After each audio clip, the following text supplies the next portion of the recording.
Si tu veux aller vite, vas-y seul. Si tu veux aller loin, vas-y ensemble. Mais que se passe-t-il quand l'équipe se divise et part chacun de son côté? C'est un peu ce qui est en train de se passer avec la CEDEAO, cette vieille organisation régionale censée unifier l'Afrique de l'Ouest. Mais voilà, 3 pays décident de prendre la porte, laissant derrière eux une CEDEAO à la dérive. Alors, la grande question qui se pose aujourd'hui, est-ce la fin de cette institution ou une simple remise en question nécessaire pour qu'elle se réinvente? Bonjour à tous, chers spectateurs. Aujourd'hui, on parle d'une situation qui fait beaucoup de bruit. La dissension au sein de la CEDEAO après le départ fracassant du Burkina Faso, du Mali et du Niger qui créent leurs propres alliances, l'AES. Une décision qui laisse la CEDEAO dans une position bien délicate et certains n'hésitent pas à appeler carrément à la dissolution. Restez avec nous jusqu'à la fin parce que cette analyse risque de vous faire réfléchir sur l'avenir de la coopération régionale en Afrique de l'Ouest. Et n'oubliez pas de liker cette vidéo si elle vous plaît et vous abonner à notre chaîne pour ne rien manquer de nos analyses et bien sûr de partager vos avis dans les commentaires. La discussion est ouverte.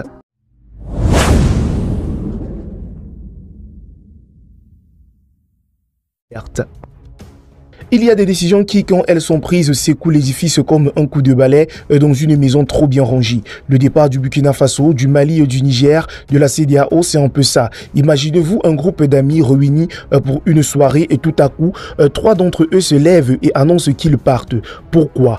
Parce que selon eux, l'ambiance est trop lourde, la musique est trop forte et surtout, on n'a jamais vraiment respecté leur choix. C'est ce qui s'est passé avec la CEDEAO. Les 3 pays, après des changements de régime qui ont fait trembler la région, ont décidé de quitter la table de discussion régionale parce qu'ils en ont marre des critiques incessantes et des sanctions économiques qui pleuvent dès qu'une décision ne va pas dans le sens de l'organisation. La CEDEAO, qui a toujours joué les médiateurs en cas de crise, s'est retrouvée à mener des campagnes de sanctions économiques et diplomatiques comme s'il s'agissait d'un cours de géopolitique pour les débutants. Bref, on peut dire que la patience des 3 pays ont été mise à rude épreuve.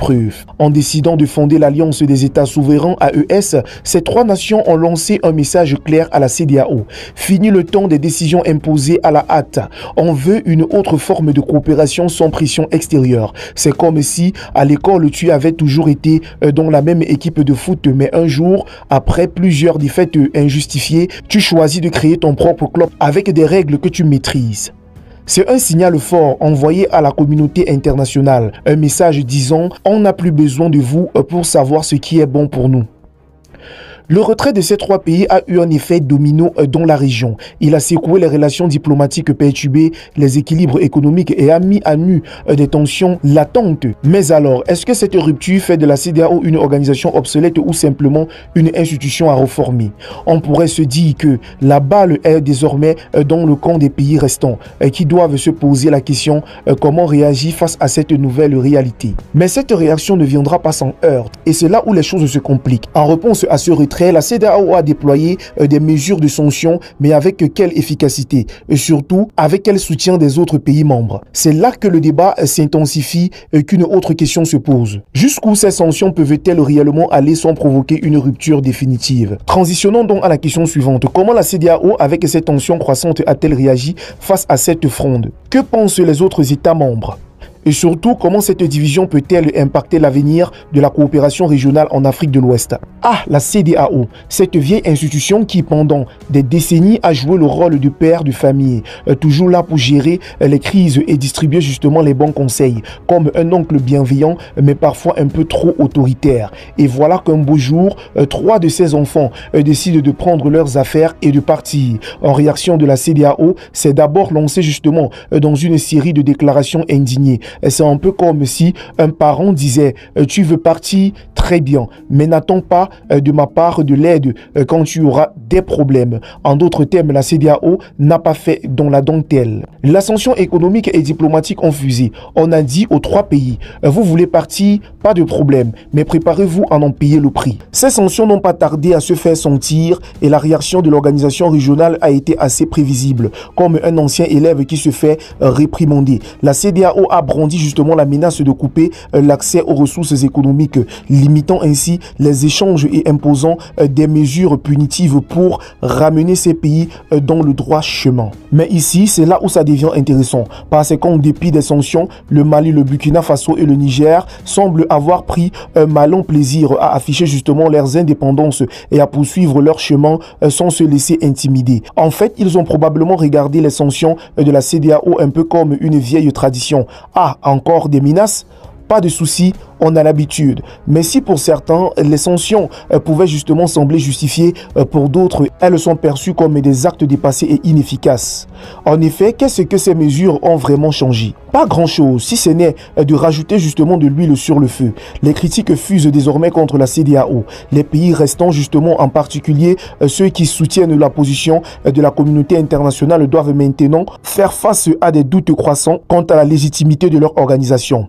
Un certain nombre d'États membres commencent justement à se demander: est-ce que la CEDEAO est vraiment capable de maintenir l'unité régionale face à des situations aussi complexes? Alors, après ces échanges musclés, quelle est la position des pays qui restent justement au sein de la CEDEAO? Sont-ils prêts à remettre en question le fonctionnement de l'organisation ou préfèrent-ils s'entêter dans des stratégies qui montrent leurs limites? Et plus important encore, peut-on encore parler d'une CEDEAO unie? C'est là qu'intervient justement une voix qui commence à se faire entendre de plus en plus fort dans cette discussion, celle du docteur Faya. Lui, il ne parle pas seulement de sanctions et de réformes, il va plus loin. Alors, que propose-t-il face à cette situation? C'est ce que nous allons voir dans le point suivant avec une question décisive. La CEDEAO doit-elle être dissoute pour laisser place à une nouvelle forme de coopération? Et voilà entre dans l'arène du docteur Faya, le patriote, qui n'a pas justement sa langue dans la poche. Cet homme qui a su capter l'attention avec son discours sans détour a décidé de secouer le cocotier et de poser une question qui dérange. Et si la CEDEAO n'avait plus sa place dans le décor? C'est un peu comme un ancien élève qui, lassé de l'ancien directeur trop sévère, décide de lui dire en face: non, c'est fini, il est temps de tourner la page. Le docteur Faya, en appelant à la dissolution de la CEDEAO, n'y va pas par 4 chemins. Pour lui, l'organisation est devenue une vieille structure obsolète, un peu comme une vieille voiture qui n'arrive plus à démarrer. Son argument est simple: la CEDEAO n'est plus ce qu'elle était. Selon lui, elle est devenue justement un instrument de pression pour les puissances extérieures, bien plus préoccupées par l'alignement des États membres sur les intérêts étrangers que par le bien-être des populations de l'Ouest africain.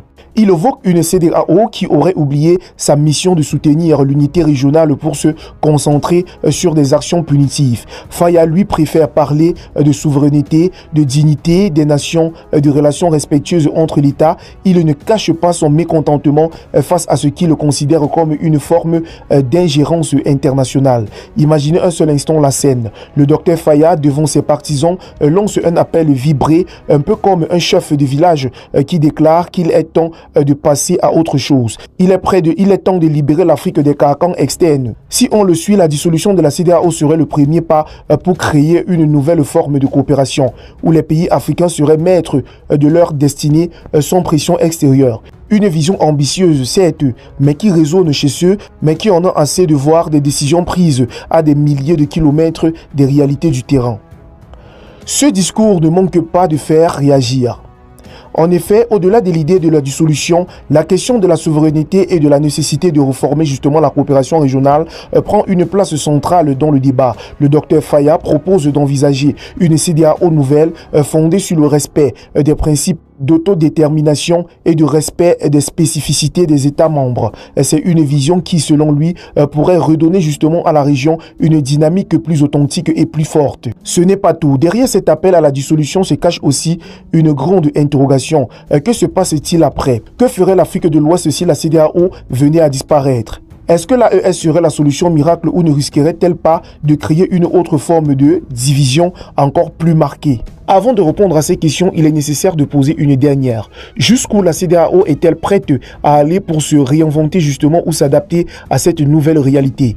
La question qui se pose aujourd'hui est celle de l'avenir de la CEDEAO. Va-t-elle réussir à réinventer justement pour répondre aux défis du continent? Ou bien assistera-t-on justement à une scission définitive de l'organisation avec l'émergence d'alliances concurrentes comme l'AES? La rupture avec la CEDEAO ouvre un débat majeur sur l'avenir de la coopération régionale en Afrique de l'Ouest. Pour le Dr Faya et ses partisans, une nouvelle ère de collaboration est possible, mais elle passe justement par la fin de l'ancienne structure. Cette crise soulève des questions fondamentales. Comment la région peut-elle réinventer sa coopération pour mieux répondre aux défis contemporains? Quel rôle les peuples doivent-ils jouer dans cette définition? La CEDEAO peut-elle survivre justement à ces tensions internes? Alors qu'en pensez-vous? Pensez-vous que la CEDEAO a encore un avenir ou que sa dissolution est inévitable? Quel changement aimeriez-vous voir dans la coopération en Afrique de l'Ouest? Dites-nous dans les commentaires. N'oubliez pas de liker cette vidéo si vous l'avez trouvée intéressante et de vous abonner à notre chaîne pour plus de contenu exclusif.